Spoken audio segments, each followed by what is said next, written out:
thank you all for the beautiful food. What an amazing luncheon we're having. I would like to introduce you to Glenda, and Glenda is going to talk to us today about her health journey. Take it away. Thank you. Well, I never really thought that my journey was very interesting, but I have done quite a lot of things. So when I started writing it out, there is a lot that I've researched and experienced. So I hope you will find it as entertaining. So it's Sonia, when she made her presentation last week, the last time, was very interesting because she had a journey of health and recovery, whereas mine is purely because of health. I'm happy to say that it isn't because of sickness, and but my disclaimer is that anything I say today is derived from my own research and from much more qualified people. As John McDougall, bless him, used to say, he stands on the shoulders of those that walk before him, that have stood before him. I have no qualifications in health and nutrition other than the Colin T. Campbell certificate in plant-based nutrition certificate that I completed in 2019. And in that certificate, in that course, they concentrate, there are 8 principles that they stand by, and I'd just like to go through the 3 last ones.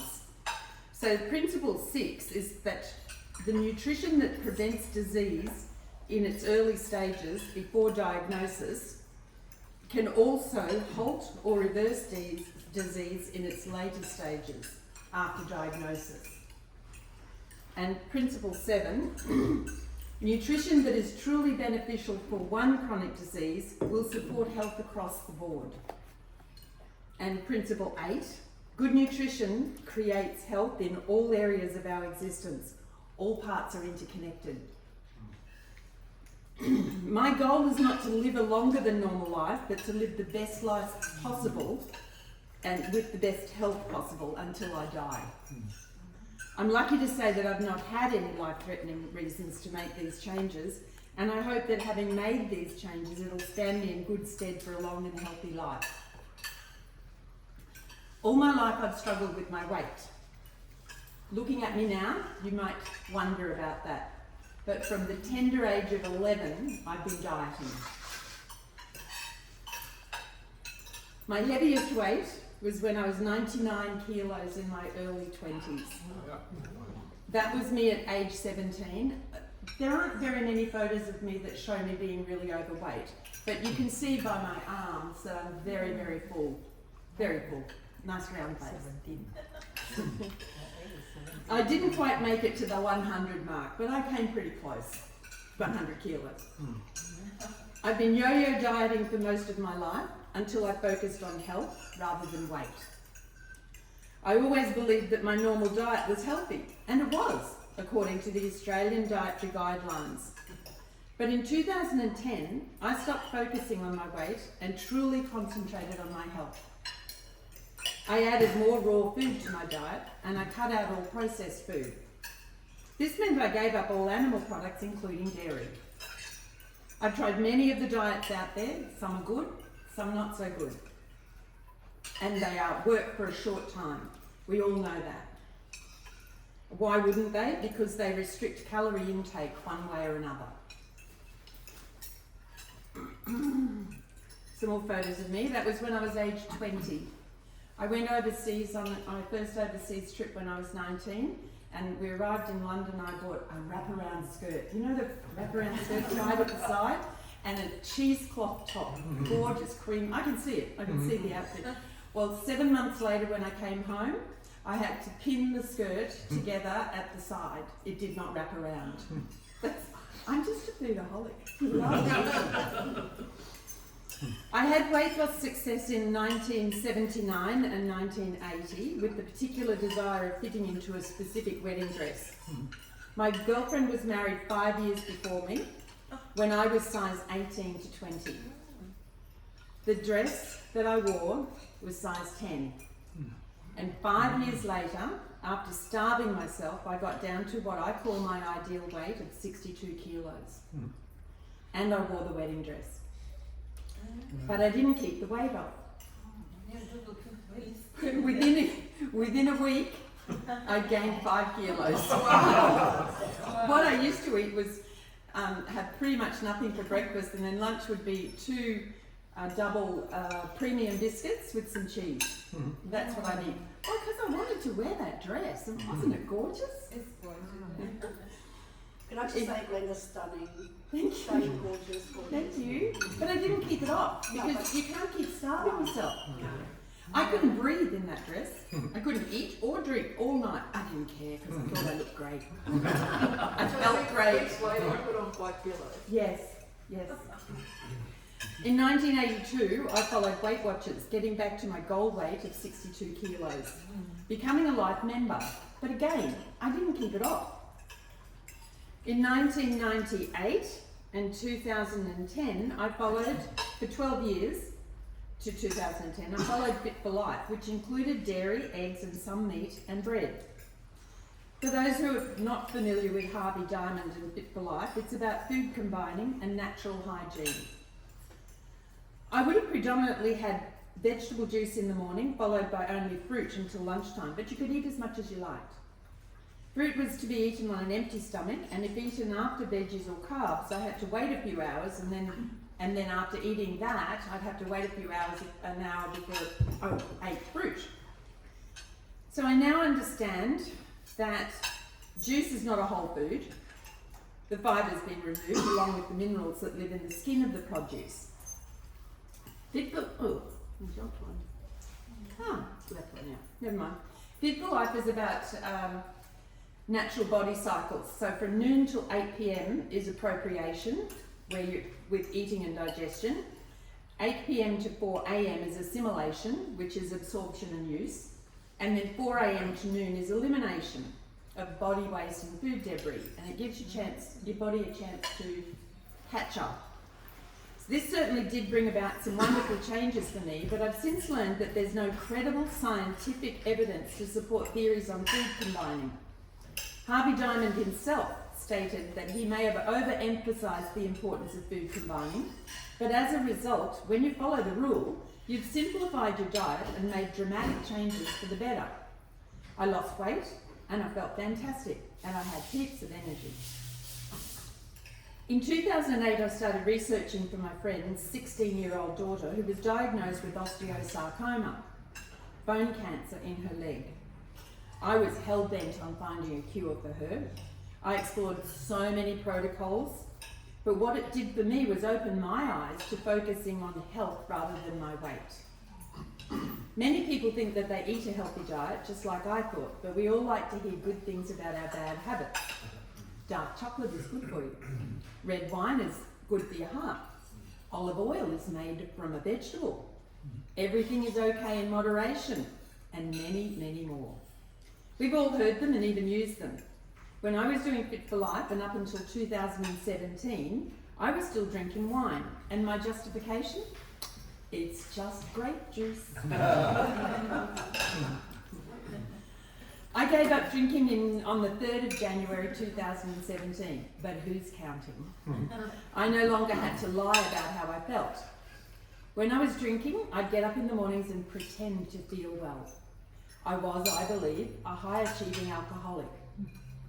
My drinking, and it was a lot, and it was every day, without exception, never stopped me from going to work or from going on my daily walk at 5:30 every morning, rain, hail or shine. But I lied to my friends, my family and myself, pretending to be well.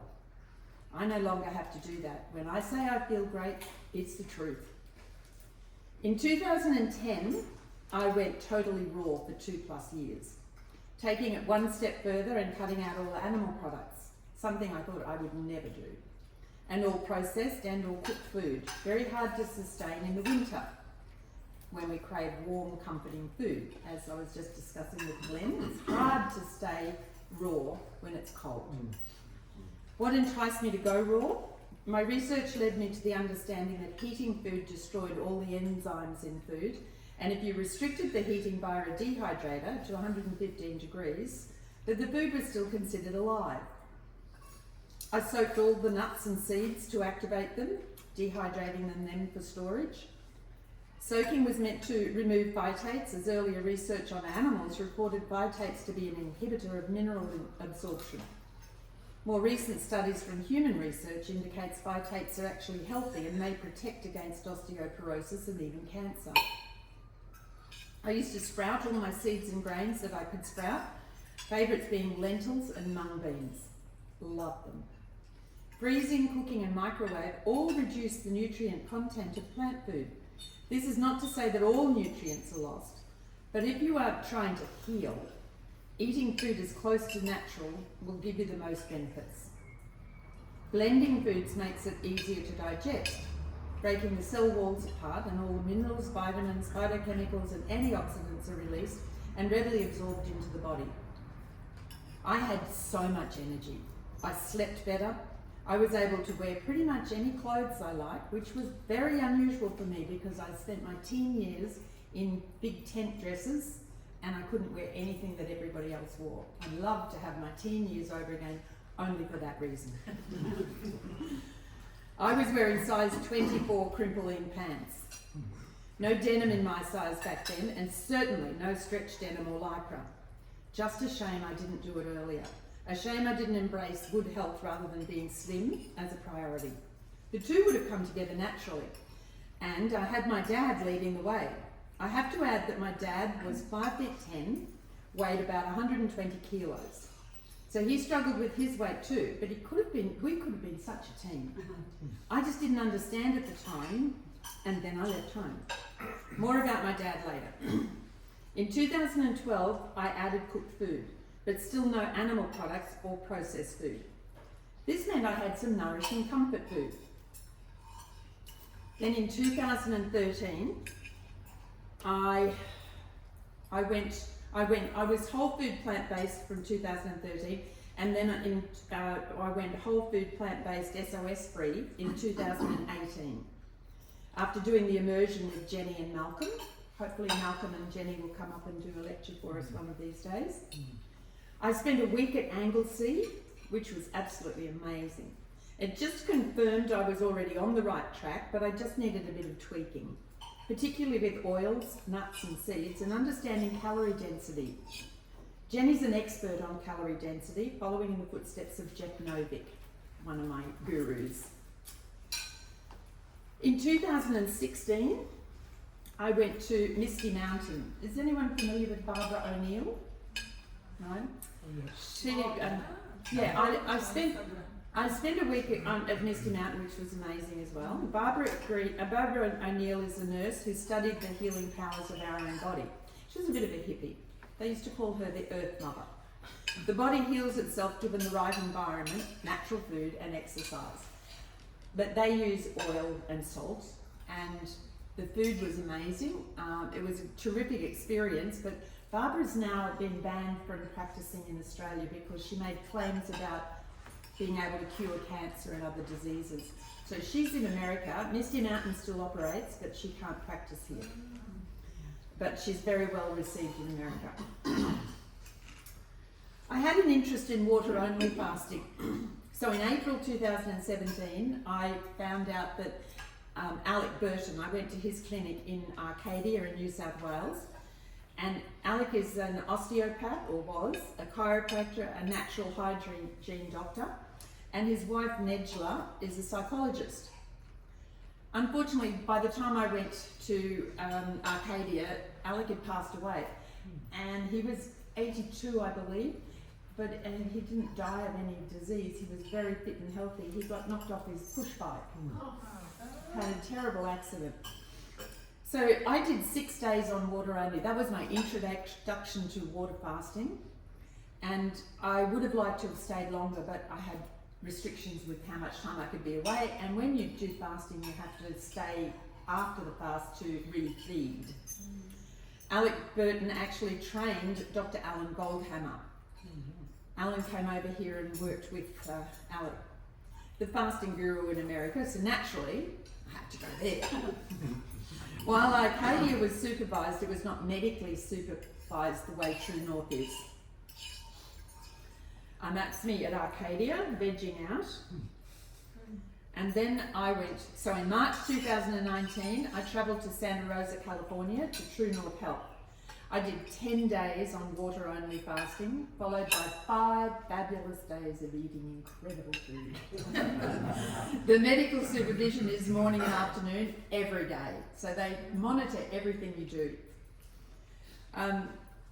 I would have liked to have done longer on water, but I only went to America to do that. I flew into LA, I flew straight to Santa Rosa. But before I hit True North, I went to do the fasting. I had 4 days of the intensive weekend program with John McDougall. And that's where I ate delicious food, getting ready for no food. And experienced really, really incredible lectures by Jeff Novick, Doug Lyle, Anthony Lim. Then I starved for 10 days, followed by more good eating.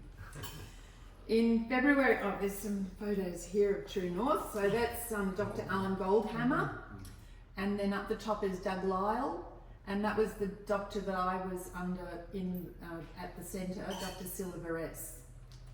Oh, it was great. And these were the people I shared my apartment with, and vegging out in the sunshine, getting some vitamin D, and we spent a lot of time in bed. You get very tired. And they don't encourage you to exercise. You need to rest. So we did a lot of television watching, but they also provide lectures every day, cooking classes.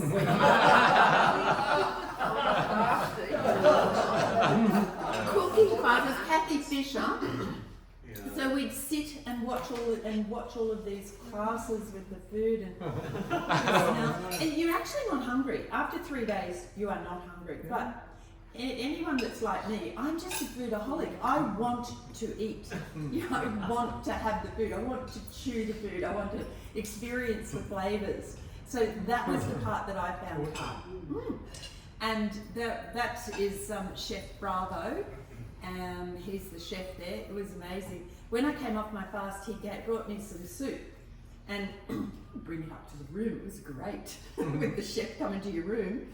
And the soup was zucchini, and so the next day I said to him, "Can I please have the recipe?" He said, "Yeah, it's zucchini." I said, "Yes, I know, but what is in with it?" Because it was so smooth and creamy, and he said, "It's zucchini."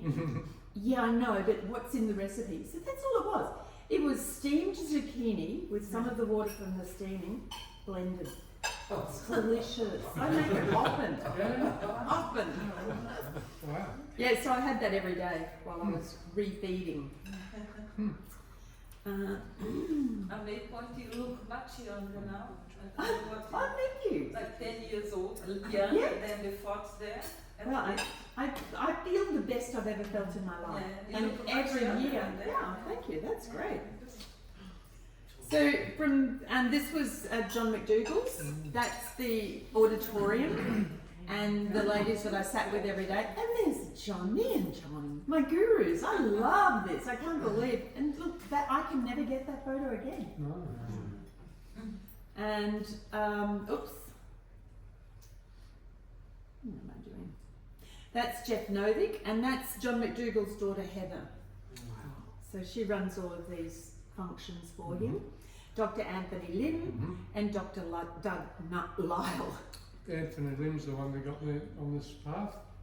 His Yeah, video, is it really? Yeah. Oh, well. That was the first. I was very lucky that Anthony Lim was presenting at the McDougall program, and then he was one of the doctors at True North. And it's walking distance. I virtually came out of the 4 days of the weekend program and took my suitcase and walked down to True North. It was great. In February 2019, I also attended the Doctors for Nutrition conference in Melbourne, where the keynote speaker was Neil Barnard. There he is. The guest speakers were Dr.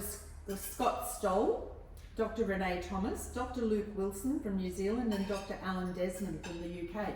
They had amazing speakers. It was a 3-day seminar, I think it was. And from Australia, we had Dr. Helene Rowe, Dr. Andrew Davies, Dr. Malcolm Mackay, Dr. Juliette Rowe, and Dr. Peter Johnston, Dr. Isabel Woodruff, and Dr. Andrew Little. so much information over a few days. It was, and they're all, they're all the way we want to eat. I've attended seminars in Australia by Dr. Kim Williams, Dr. Michael Clapper, Dr. Gabrielle Cousins. I've done the Don Coleman presentations. I go to whoever I think might add to my knowledge and my understanding and keep me on track. With my research for Renee and her osteosarcoma, I tried so many things, as I felt I couldn't recommend anything to anyone else to try, and I was hell-bent on finding a cure for this girl. I was sure I could, and I still believe I could, but they have to want to do it. And so I didn't want to overtake anything. They knew that I was doing research. I would present them with whatever I found, and they could take it or leave it. So for me to be able to do that, I had to try it all. So from the Gerson therapy I learnt about and tried coffee enemas. If I were to be unlucky enough to be diagnosed with cancer, that is the therapy that I would try first. This led to my exploration into colon hydrotherapy. I tried hydrogen peroxide, but it has to be the 35% food grade for ingestion. I investigated in colloidal silver, and I continue to use that, and I make my own. My 87-year-old aunt, oh, she's 88 now, told me about colloidal silver for burns originally, but it's got so many uses. Antibacterial, antiseptic effects when taken orally or placed on a wound. Research suggests it attaches to proteins on the cell walls of bacteria, damaging their cell membranes. And then, of course, there's juice fasting. I did so much of that over the years, and it's much easier to do than water fasting. But let me go back even further and tell you a bit about my background. My upbringing and the unknown influence my dad had on me. My dad was your typical working class man. He was a bricklayer, but a man with big ideas and dreams. He was a go-getter in many ways. He'd build a block of shops and sell or lease them, usually keeping one for himself to run. Generally a fish and chip shop. Crispies. Does anybody know what Crispies are? When you put batter in hot oil, horrible bats, the big bats of hot oil, and you put the battered fish in, all the little bits of the batter come away, and my mum would scoop them out and shake them to the side, and then she would wrap, when we came in and said we were hungry, she'd wrap them up like you would some chips in the newspaper back in those days. And my sister and I would sit outside the front of the shop and eat Crispies. It's just flour and water and fat. And so good. Probably the beginning of my downfall, because as a kid I was skinny. And I seemed to gain weight very quickly. My father was a man before his time. In 1968, my dad built and developed a health centre at Buderim with massage, sauna, exercise classes, a podiatrist, a beauty therapist, and a juice bar. A juice bar in 1968, way before Boost Juice was heard of. In 2000, that was it. It wasn't his, like he had the shops, and this lady called Beverly ran the juice bar. And I ran into someone recently who her boyfriend lived at Caloundra, and she said she used to come to Brisbane every weekend, and before he would go to the surf, he would go up to Buderim and get a juice. I couldn't believe that. Someone that actually remembered and knew that it happened. His ultimate dream was to add a sandwich bar and call it Calorie Counter. Don't you love it? Unfortunately, he didn't get to realise this next stage or continue with the project. Along with being an entrepreneur, he was also an alcoholic. A product of post-World War II, not uncommon for the era. I have to say that the apple doesn't fall far from the tree, and I believe I was headed down the same path. My dad introduced me to his ideas on health and well-being. Remember, back then there was no internet, very little in the way of books. These ideas are so similar to what I practice today, but at the time I really didn't know what my father was teaching. And who listens to their dad? I was young and invincible, and it all seemed a bit far-fetched. And processed food was hitting the market, and we all loved the idea of fast and easy. Dad would take me to the naturopath. I remember having holidays with him doing water fasting, followed by juice fasting. I hated it. And then eating salads and gradually easing back into normal eating. This was in the 1960s. He was trying to help me with my weight problem. So all these new ideas are not new at all. It's just getting back to basics. In 1970, I was so desperate to lose weight that my dad paid for me to go to a specialist. I was 16. And you know what he said? Keep your mouth shut. I cried. I was expecting him to give me some program to follow. Obviously, it's obvious how much training the doctors had with nutrition, not much different to today. Okay. I'm also very interested and passionate about ice water therapy. I've done the Wim Hof course on breathing and cold water. That's me in a bath of ice. It's amazing. Really fun. I also love cold showers. I was telling my mum a few years ago that I always alternate the hot and cold water when I have a shower in the morning. Always ending with cold water. And she said, just like your father. I didn't even know he did that. So there's another of my now new ideas that I find out my dad was doing way back then. My sister passed away in 1997, aged 45, from lupus. If only I knew then what I know now with Brooke Goldner and her Goodbye Lupus protocol and regime. Recently, Dr. Goldner also opened my eyes to dehydration. I am not a water drinker. I have to force myself to drink water. And she actually said that that is a sign of dehydration. If you wait until you're thirsty, it's too late. You should be drinking when you're not thirsty. And especially if you drink caffeine, as it's a diuretic, causing urination and the loss of lots more water than you ingest with cups of teas and coffee. I haven't given that one up. I made, let's see, that's me in 2010, age 57, and 2 years later, that was me after I really got on the program. That's when I went whole food plant-based. I made sustainable changes a little bit at a time. I didn't concentrate on eliminative, I concentrated on adding fresh fruit and veggies, eating less processed food, and I gradually eliminated the things that weren't beneficial to my health. This way it was easy to cut out the bad stuff without any feeling of deprivation.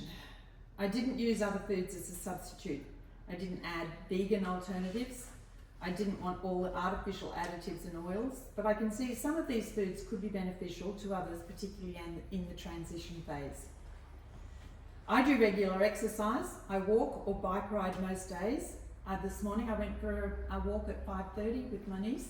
We walked for an hour and a half in the hills. I do weight bearing exercise once a week, but I didn't do it all at once. I began with the walking, and once I got in the groove, I gradually added to my program. It happens naturally because you start to feel so good. I'm a 100% person, all or nothing. And most times it came down to nothing because I made it all too hard. I have joined the gym so many times. My intentions are great, but you've got to follow through. It's not enough. And you have to do everything with purpose. I used to exercise, but I was just going through the motions. I used to walk, but not really achieving anything. Now I do everything with purpose, but I keep it all sustainable. I heard an interview recently on the radio of an 80-year-old man who said he still runs every day. And he said, I could run further than 5 kilometres, but I might hurt myself. He said I could lift heavier weights, but I might injure myself, and then I can't do anything at all. So he keeps it to the maximum that he can do without trying to overdo anything. I'm an overdoer. I had read a lot of this information 20 or 30 years ago, or information I'd been presented with in my youth. But it's not enough to buy the book. It's not enough to just read it. It's not enough to just join the gym. You have to try, and it's not enough to just try it. You've got to live it. But you have to be ready for it, because making changes is not always easy. I understand all the difficulties that could cause people to say whole food plant-based is hard. I had to cook different meals in my family. My mum lived with me for 50 years until she was 95 on a low fibre diet. Mainly cooked food and very little greens. That was what She was told for her diverticulitis back in those days, you don't eat any nuts or seeds or wholemeal or anything green. No salads, everything had to be mushy and soft and easily digested. My husband was from the Mediterranean, eating what he considered a Mediterranean diet. But he only picked the things that he liked. Oily, fried food, very little greens, minimal fruit, and washed it all down with wine and beer. The beer's the Aussie influence. I've never felt so good about myself. For the first time in my life, I look in the mirror and I like what I see. Well, that's not entirely true, because what I see in the mirror is not exactly how I feel. To be honest, I still feel blonde. And then I go, oh my God, you're grey. So the mirror tells me I have silver hair. I don't feel like I have a wrinkly face and lots of cellulite, but the mirror tells me otherwise. But it's not about the mirror, it's about how you feel. And I feel great. I believe that whatever is happening in your life, that you only have time for what you make time for. It's important enough, if it's important enough, you'll find the time. Unfortunately, making the change to plant-based eating is often based on reaching the point in your life that you are sick and desperate. But if the change is made before this happens, you may never become sick and desperate. I try to lead by example, but the funny thing is that people say I'm amazing, but they couldn't do what I do. It would be too hard. It's so much easier to pop a pill and mask the symptoms and eat their cheese and sugar and oil. I had lunch with a friend last week and she told me her husband, who has sleep apnea and high blood pressure and type 2 diabetes, overweight, has been put on that new drug. I've forgotten the name, sorry. That's the one. And goodness. $1,000 per month. Sorry? $1,000 per month. Really? But he's lost 5 kilos. Isn't that amazing? In the first 2 weeks, but at what cost? And I don't even need the money. They can afford it. You see, this is the problem. But, you know, what is it doing to him? What are the side effects? And like I said, my intention is not to live the longest life possible, but to be as healthy and fit and able as possible until I die. This is a photo. These photos were just taken last year. So, I mean, would you think I was nearly 70? So, that's my story. Yeah.